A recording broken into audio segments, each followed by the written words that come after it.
So we're in Adelaide at the moment and we're on our way to the makeshift koala hospital. It's around about a week or so since the huge bushfire just tore through the Adelaide hills and has killed around about 25,000 koalas. I'm really down here today to see where I can help, get an idea of the situation and really see what they need.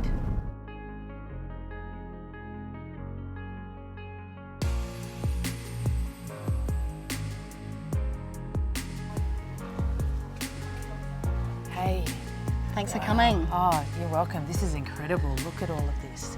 Yes, welcome to Koala Land. Yeah. It's been a bit full on. How many have you got here at the moment? Around 100 at the moment, but we've had up to 120 at any one time, and we've had, well now, probably around at least 300 through. Yeah, and a lot of, obviously a lot of people to look after all of these koalas. We've got in excess of 150 volunteers. At least 80 of those are vet and vet nurses. Yeah. So it's a big job. So this is our vet station over here. Okay. Hello. How are I you? know you. Good to see you again. Oh, how's it all going? Yeah, it's been intense. It's been really full on. But this is a little Joey that's been in care for a while. Mum isn't doing too well, and as a result of that, the Joey's now not doing well itself either. Just pop that on, just so everyone can identify us that we're the vets here. Okay. If anyone needs our hand, they obviously look for the red bit. Yeah, he's real quiet, isn't he? Real flat. So are you seeing many of them like this? Yeah, when they first come in, more so. After a little bit of supportive care, it is amazing how quickly they do pick up with the conditions out there.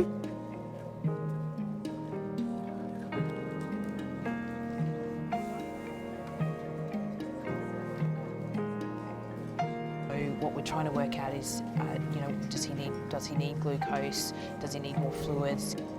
He's just so flat at the moment.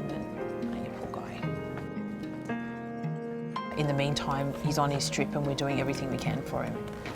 All of the koalas coming into this centre, we're seeing an array of different illnesses. Some of them are dehydrated, some of them have burns, some of them are elderly, they don't have such great teeth, they've in poor health with nutrition because there's not great leaf out there. Some of them have smoke inhalation. There's just so many different things to deal with, and each koala needs to be assessed individually to work out exactly what they need. So I've only been here for a day and the koalas just keep coming through. They're literally being admitted all the time. So as quickly as we're getting them back out there into the wild, we're getting more of them come through, and each of them are needing care and needing attention. His story was he's been found in the same tree for 3 days. Yep. 4 days. He has been offered leaf and wasn't interested, and he was found in a non-food tree as well, which is a bit concerning. So already this is quite concerning for me, because a koala that's not eating is a dead koala effectively. They really need to be consuming constant food. He's a big boy, so we're going to anaesthetise him for his safety and for ours. Yep.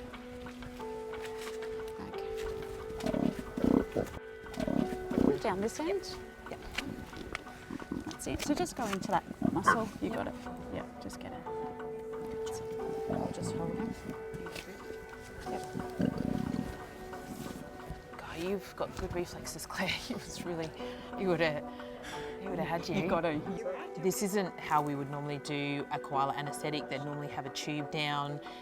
They'd be on an anaesthetic machine. This is literally like a war hospital. It's just doing the very best we can under exceptional circumstances. Cool. Jenna, did you want to do those eye swabs? Yes. Really just looking for any evidence of trauma, any illness. We'll take blood, see if there's any abnormalities there.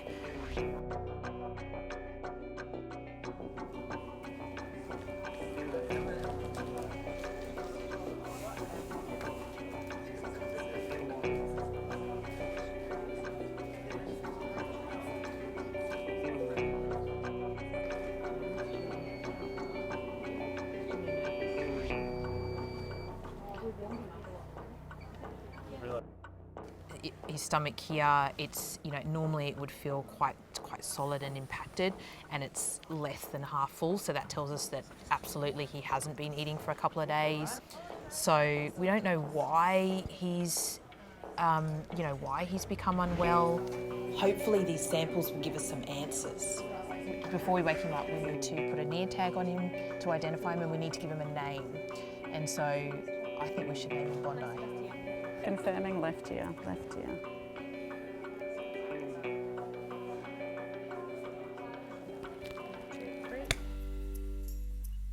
We're just looking at Bondi's urine. Now, the concern was whether there might be an issue with his kidneys, and that was the reason why he's not eating. So Claire's just having a look. What do you reckon? Anything there? Actually looks okay. Yeah? Yeah, Awesome. It looks really good. Nothing really here that I'm concerned about, just a little bit of sediment, but certainly no red blood cells or bacteria, which is good.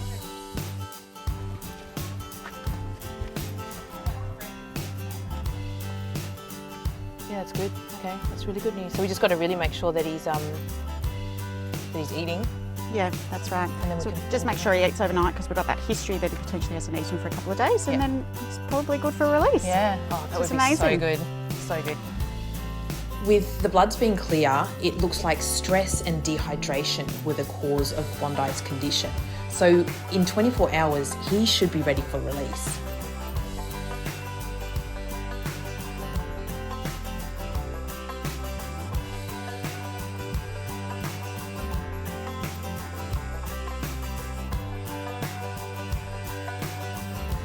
This is Sebastian, who we saw earlier with the very low blood glucose. Now the good news is that with him being on a glucose infusion and the nutrition that he's been given, his glucose is up within a normal range and he's warmer, and so things are looking much better this afternoon.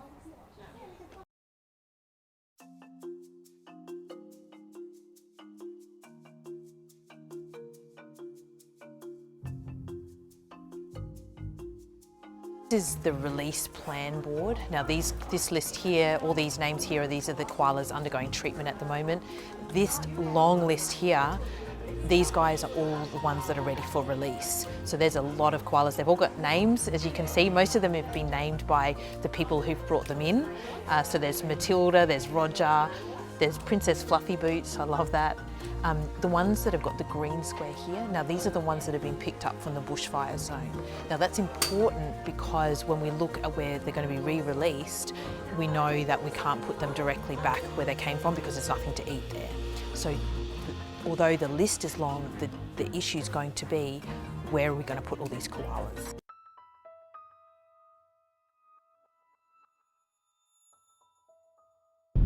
So we've got Bondi and a couple of other koalas, and we're out looking for suitable locations close to where they were picked up. So hopefully Bondi's going to like his new home. Like all koalas, Bondi only eats certain types of eucalyptus leaves, so it's really important that we find him the right tree. So you keen to come out, mate? Yeah, so we've had this guy for 24 hours. He's had a full checkout. He's eating really well, and it's time to get him back home again. All right, mate. Oh, we got you. There you go. Out you go, mate. Oh, you're a bit curious, aren't you? You gonna go up the tree, mate? Seeing koalas like this guy back in the wild, this is what makes it all worthwhile. See you, Bondi. Hi, I'm Dr Danny Dusek from Bondi Vet. If you love our show and want to see more, plus some amazing content about pets and how to care for them, hit the subscribe button. Click that little notification bell and we'll see you on our next video.